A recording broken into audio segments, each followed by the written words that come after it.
I think healthcare is exciting. It's probably one of the most exciting periods of healthcare, but it's also the most challenging.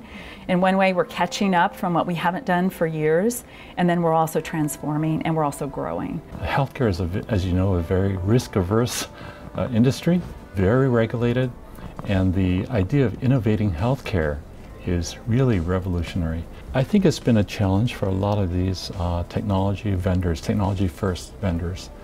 They come from the world of consumer technology.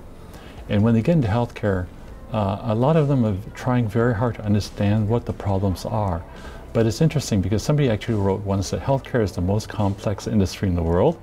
It's actually made up of 12 industries. So you think about 12 regulated industries that are all interacting, they have to get their act together. It's no wonder it takes a while to understand. If we can really think about the best way to provide care, how can we think about the patients as they're coming in and walking? I mean, hospitals are common for those of us who are in them a lot. We know how to move around in them, but they're mazes and very confusing and things of that nature. So it's, for one, just how do we help and understand and make, patients more comfortable? The more comfortable the patient is and the patient's family, the better they're going to heal. It really requires us to focus on how patients transition from setting to setting, whether they're going upstairs to the inpatient setting or they're going outside to their sister hospitals in order to receive the right care at the right place. And so for the technology vendors that are trying to get in healthcare, I usually recommend focusing on the very immediate problem that has not been solved by any other approach, and just as a proof of value. And I think that's the right way to start. So it's really thinking about all the other things that are coming in and all the other technologies that are on the fringes, because you're going to be bringing those in and they're going to happen down the road. Lighting, okay, everybody's used to building and plugging in a lamp and you run your power to it and the light comes on. Well, nowadays they can change color spectrums whenever they want. So if we want to code blue, to run to that room, the light that's out in front of that room turns blue. So you don't have to know what room to go to, you run to the color. When we work with new companies, particularly at this early stage, new to healthcare, I think the most important thing we communicate and work with them on is putting their app or solution in context. Many of our clients are using double-digit apps and services. And so finding the right place of context of both them and the workflow and the UI and their business is really important. A lot of great entrepreneurs are really focused on growing their part of the business. But in an enterprise environment, or even a group practice who's got a lot of solutions in place, it's really important to create the right context and awareness for where they're fitting in, how they design their workflows around that broader ecosystem that they're a part of. In order to engage physicians in the development of health IT or the integration of it into a system, I think that you need to speak to their bottom line. And so the bottom line for physicians, particularly ones who are primarily clinicians, are patient outcomes, is patient wellness. And I think that if you were to make a concerted effort to tell physicians, hey, we want you involved, we want your voice in developing this new patient communication tool on your cell phone, or make your ability to predict bad outcomes better so that you can do something about it at the bedside, I think you'd get a lot of physicians involved, and I think they would, put extra time into doing something like that. Some of the best innovation comes from internal. That is, at Kaiser we had an internal innovation grant program where we got the problem, not the technology, we got the problem, and then we sort of farmed it out to the technology. To run an incubator with the idea of creating innovation separate from what you're doing is difficult.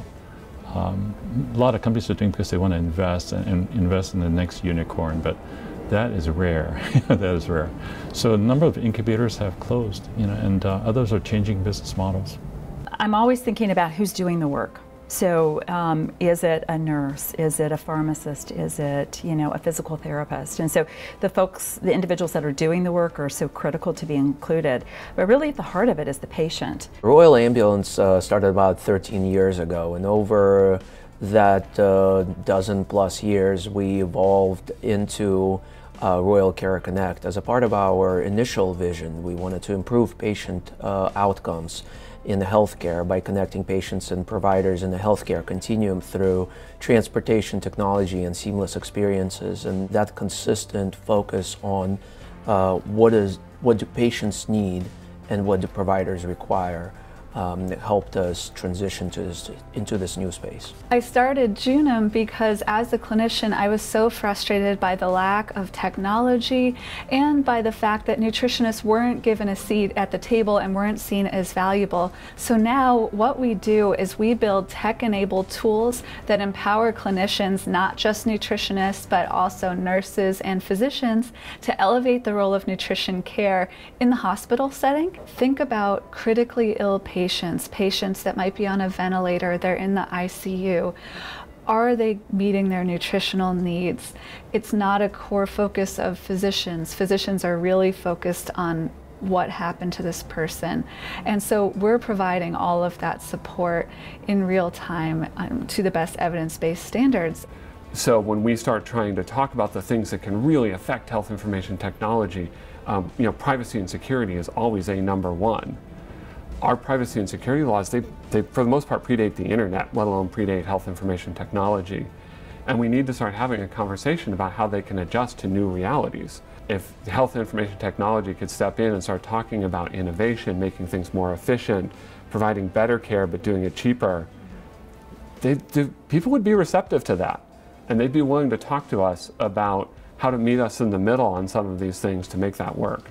What do we need to fill in the gaps? Where are the standards not hitting? And I think if you look at that, we need to make sure what we have is an ability for apps and ecosystem partners to use the standards when appropriate, so it limits their investment and their technology costs. They can apply tools they've already built, but also offer areas where we're unique or different, and where a standard won't actually help you accelerate. So I think you got to take a pretty balanced approach there and keep the developer on the other side as the customer in mind of who you're really building for.